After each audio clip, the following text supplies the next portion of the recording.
很多歌手他其实各位观众如果有机会认识更多的华语歌手，其实华语歌手会有一个现象是，有的只出1、2张专辑就再也不出了，就没有法系了。可是蔡依林是她每一张专辑，哇，你看到每一张专辑好像重生一样，怎么又她过个1、2年又重生，又是一种虽然都还是唱跳有抒情歌也有跳，可是她的每一次的曲风都有点变化，而且是重生5年嘛，然后再来就是大艺术家，对，大艺术家，然后再到最近期的是那个怪美的，再后来是我呸那张，我呸那张好像有拿到最佳专辑奖哦，他后续有陆续得最佳女歌手奖，然后我呸那张专辑拿到最佳专辑奖，然后再到最近期的那个怪美的那一张 Ugly Beauty。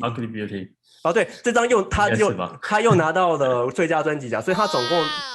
拿了1次最佳女歌手跟2次最佳专辑奖。其实，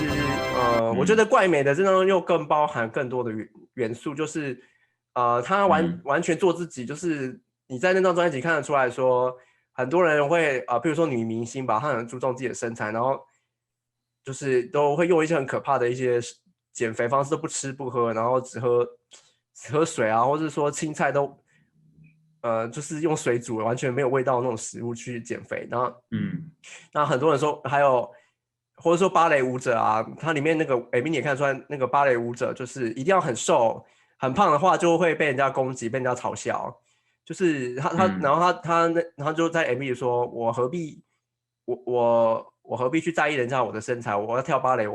我就算稍微比较胖一点我也可以跳啊，然后我也可以跳，对。女明星为什么我一定要瘦呢？所以我觉得风雨也不错啊，就是她在那张专辑也呈现，就是完全说怪美的，就是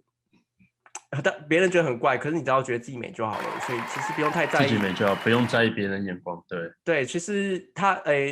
的歌曲其实到后来，就算是看我7十2变那张，其实他在10几年前就有在传递这个讯息，可是他到后来，他的歌越来越能吸引更多人去跟他感同身受，然后他甚至他有一张专辑，好像他有一首歌是跟那个林心如在 MV 里面是跟林心如有另外一个演员林心如他是在讲女同志的婚姻，对不对？对对对，就是它里面也有去关怀一些弱势族群，比如说是比较是同志的这一个同志的议题，其实其实他鼓励大家做自己之外，他也去觉得他也是觉得弱势族群也是应该要有自己的生存权，但不过，因为大家观众可能不知道，像那个台湾，其实在2019年其实是亚洲第一个去通过给那个同性婚姻的国家，亚洲第一个。所以，然后这个环境背景之下，然后他的歌曲又有去关怀，所以其实又吸引更多人的一个关注跟感同身受。所以我觉得我觉得他的歌不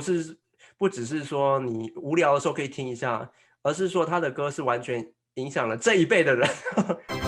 所以我觉得所以我蛮欣赏他的，所以算是我最喜欢的歌手之一吧。对，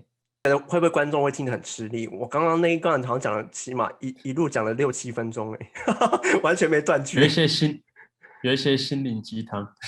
哇，我蛮惊讶你没有提那个孙燕姿。小时候真的就是陪伴我们成长，像绿光啊，很多歌曲都是在那个 KTV 里面。可是因为他到后来就真的没有新专辑了，其实就会他后来可能好像是结婚了，对不对？对，好像就是把时间就是回归家庭，所以就是后来好像有复出，但是好像没有说回归到像以前的巅峰这样子。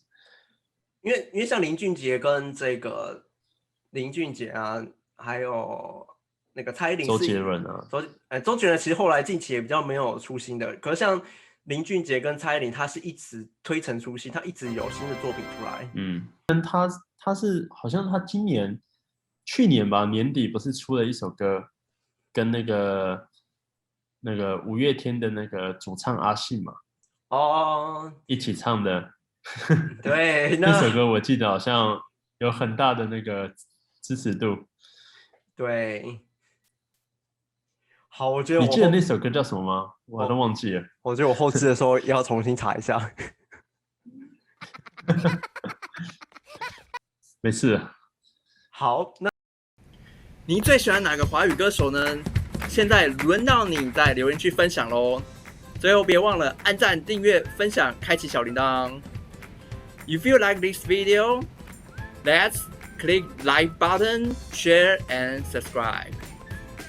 Lassen Sie einen Daumen nach oben da und ein Abonnement. Dankeschön und tschüss.